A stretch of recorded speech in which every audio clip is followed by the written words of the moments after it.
Hello la famille, je voulais parler du Niger et d'une polémique à laquelle je m'attendais.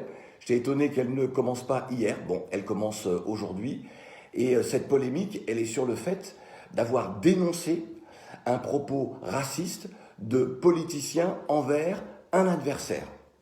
Et donc on voit aujourd'hui certains dire « Ah, mais Claude Iciar, il est proche du pouvoir nigérien, du pouvoir en place. » Alors, je ne connais pas le président Issoufou, je ne l'ai jamais interviewé, je ne l'ai jamais rencontré et je ne le rencontrerai probablement jamais puisqu'il ne sera plus président dans quelque temps. Alors certains diront peut-être c'est un soutien au président, futur président, peut-être Bazoum.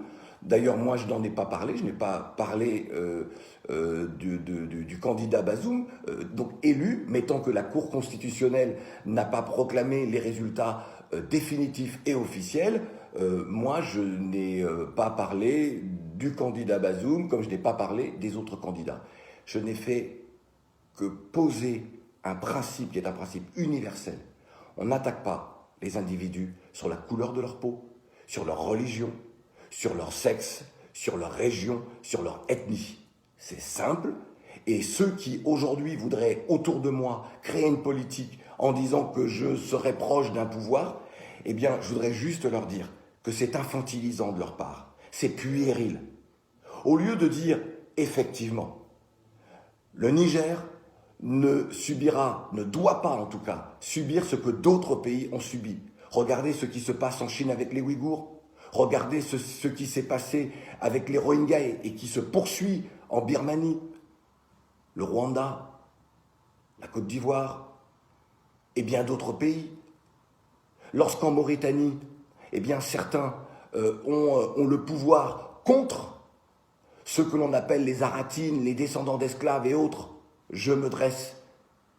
Parce que l'unité d'une nation, elle ne doit pas se faire au détriment d'individus qui n'auraient pas la même couleur de peau que ceux qui gouvernent.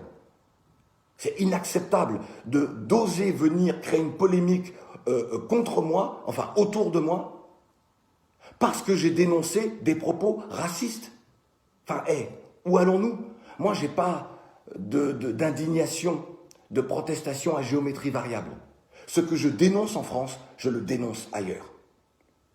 La seule question, encore une fois, que les politiciens qui se sont sentis visés auraient dû poser, la réflexion qui aurait dû être la leur, c'est effectivement, il a raison. On ne doit jamais tomber dans ce genre de travers.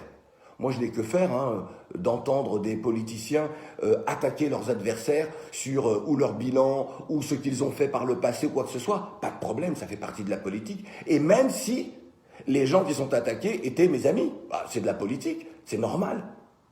Quand on touche à la couleur de la peau, ça me pose un problème.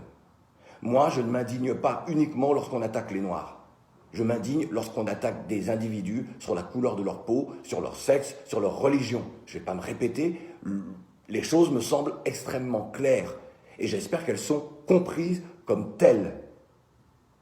Je ne suis pas nigérien, je n'ai pas voté, je ne voterai évidemment jamais au Niger. Si je dois voter, c'est en France, ou peut-être en Guadeloupe, si un jour la Guadeloupe est indépendante. Alors ne venez pas me faire de procès d'intention, ne venez pas créer des polémiques là où il n'y en a pas.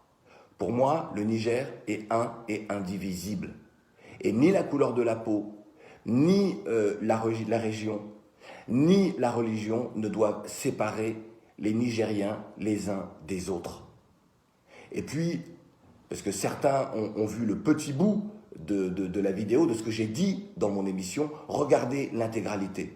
L'intégralité était sur le droit des femmes. Sur justement cette journée du 8 mars, la journée des droits des femmes.